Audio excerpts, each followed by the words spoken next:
Hello प्यारे बच्चों, कैसे हैं आप सभी। आई होप आप सभी बहुत अच्छे होंगे। बच्चों, इस वीडियो में हम डिस्कस करने वाले हैं कक्षा 8 की वर्कशीट नंबर 38, जो कि 9 दिसंबर 2021 की वर्कशीट है और आज का विषय है बच्चों विज्ञान। और आज जो हम टॉपिक पढ़ने वाले हैं उसका नाम है जंतुओं में जनन। तो चलिए इस वर्कशीट को हम शुरू करते हैं। अब तक हमने निषेचन और इसके प्रकार के बारे में पढ़ा। अब हम जानेंगे कि निषेचन के बाद क्या होता है। हम जानते हैं कि निषेचन के बाद नर युग्मक यानी कि शुक्राणु और मादा युग्मक यानी कि अंडाणु के संलयन से युग्मनज का निर्माण होता है। ठीक है, यानी शुक्राणु और अंडाणु मिलते हैं और उनसे युग्मनज का निर्माण होता है। अब हमारा टॉपिक है भ्रूण का विकास। निषेचन के पश्चात युग्मनज बन जाता है जो भ्रूण में विकसित होने लगता है। यानी पहले युग्मनज बनता है और युग्मनज से क्या बनता है, भ्रूण बनता है। युग्मनज बार बार विभाजित होकर कोशिकाओं के गोले में बदल जाता है जिसे भ्रूण कहते हैं। तो देखिए, ये है निषेचन, अंडाणु और शुक्राणु का मिलन।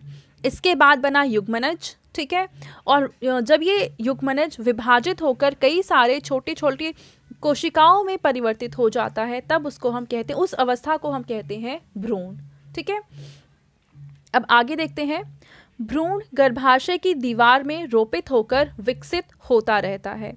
तो अब ये भ्रूण कहाँ जाता है, जाता है गर्भाशय की दीवार में, ये रोपित हो जाता है और वहीं पे इस भ्रूण का फिर आगे विकास शुरू होता है। गर्भाशय में भ्रूण का विकास होता रहता है।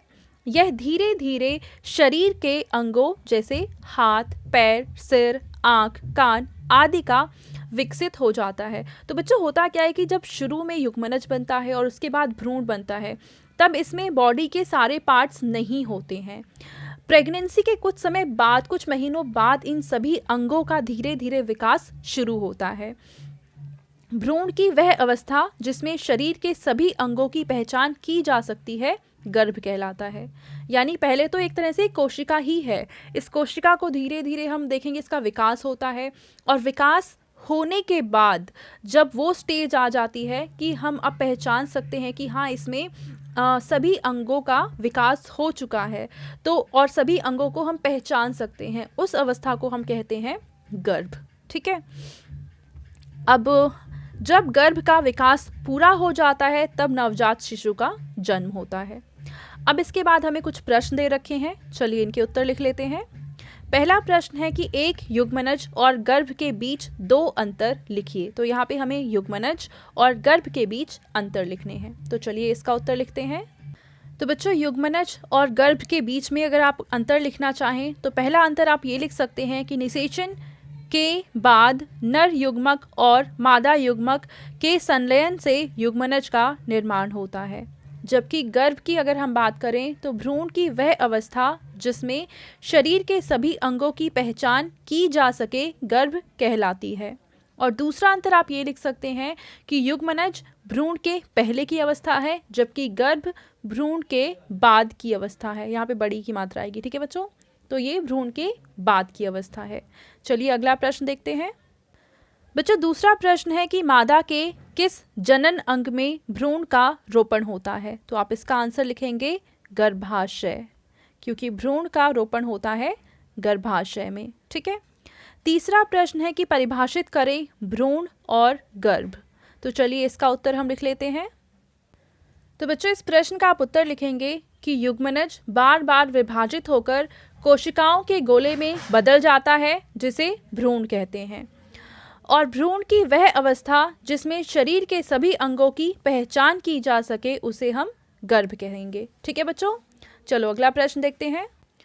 चौथे प्रश्न में हमें बताना है कि ये जो स्टेटमेंट्स दे रखी हैं ये सही हैं या गलत हैं। तो पहली स्टेटमेंट है, वह कोशिका जो मनुष्य में नए जीवन का प्रारंभ है युग्मक कहलाती है। तो ये सही है बच्चों, क्योंकि युग्मक ही मिलकर युग्मनज बनाते हैं और युग्मनज से ही फिर आगे डेवलपमेंट शुरू होती है।